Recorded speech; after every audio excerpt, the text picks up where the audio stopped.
श्रीमाता शरणं मम। ओं श्री अरविंदो शरणं मम। ओं Shri Aurobindo Mira is my refuge. Namaste, good evening, welcome all of you. Today, the topic of this spiritual session is on work part 3. Initially, we have taken two topics in the caption work, my real work. Like this we have taken on Sri Aurobindo and Sri Aurobindo's writings. Now on work we want to have a short discussion on work from Sri Aurobindo's writings mostly. But this is not, the topic is directly, the name of the topic is First Union Then Work. Of course this topic is related to work, based on work, but the name will be First Union Then Work. We will quote few lines from the mother's writing, how he has quoted First Union Then Work. Mother says, First union must be preached to all. Initial advice, union must be preached to all, afterwards work. So first union, then work.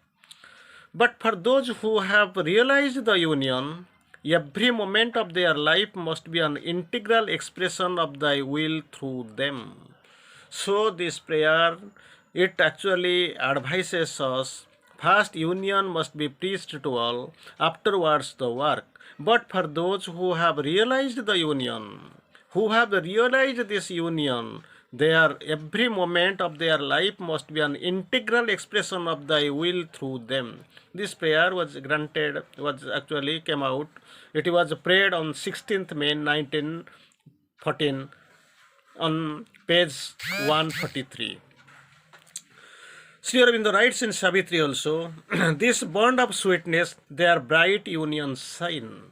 This bond of sweetness, their bright union sign, Savitri, we have seen it already.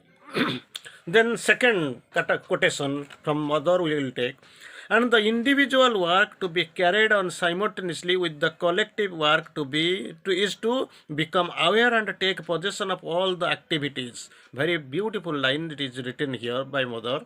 And the individual work to be carried on simultaneously with the collective, individual and the collective to be taken simultaneously, to become aware and take possession of all the activities and part of the being, the definitive establishment of consciousness in the highest point, making possible both the prescribed action and the constant communion with thee.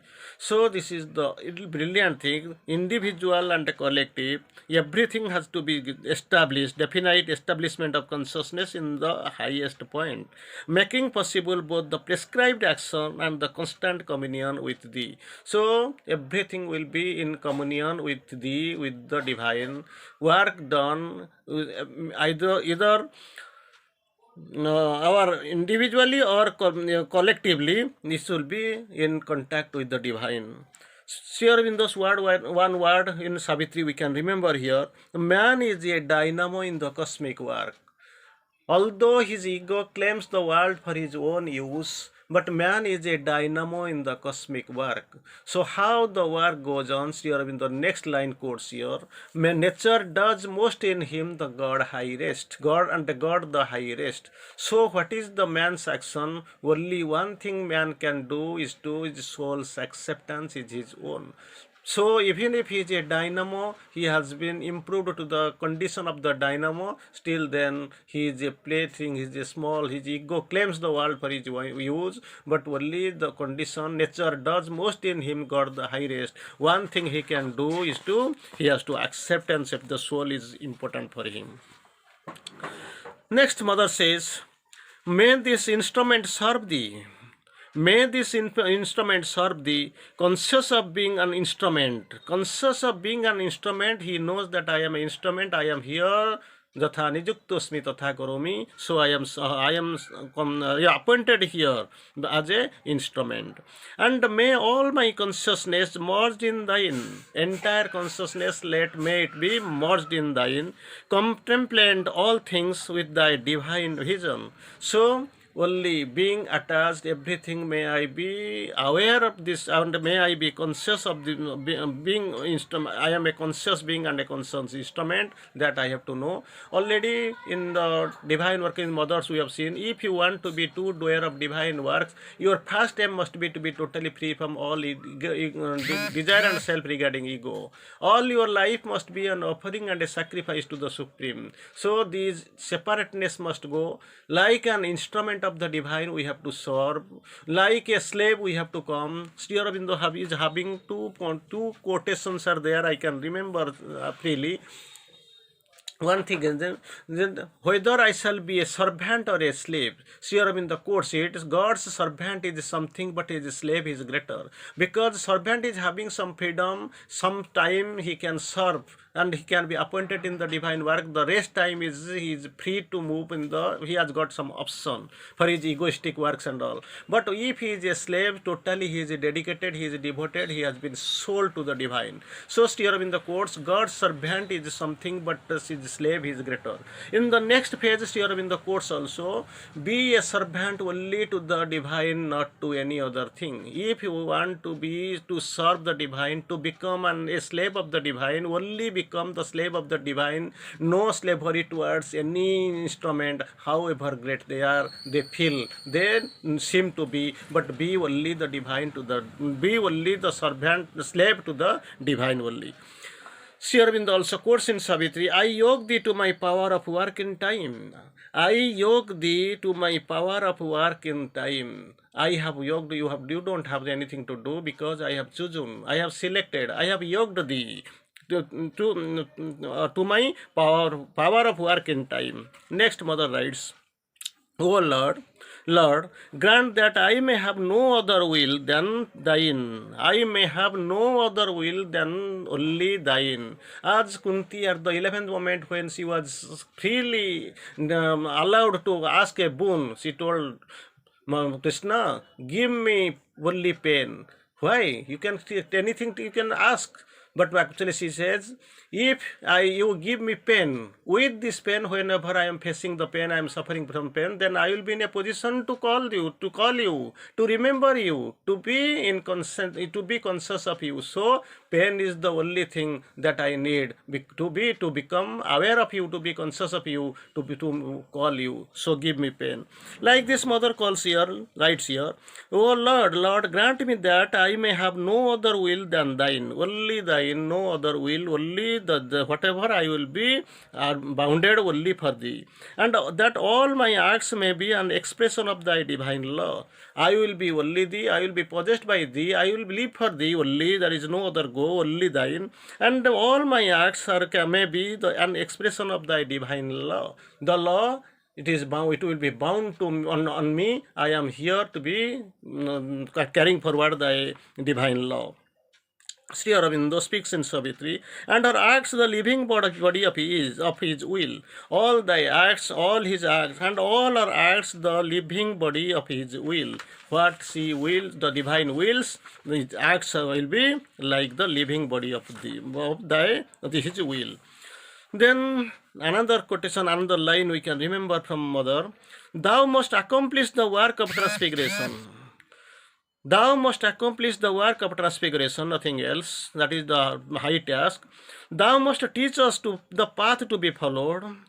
Thou must accomplish the work of transfiguration. Second, thou must teach us the path to be followed, because we are here to carry out your will. We don't know what to do, how to go, what is the track, and how to be proceed. So you must teach us teach us the path to be followed, and thou must give us the power to follow it to the very end.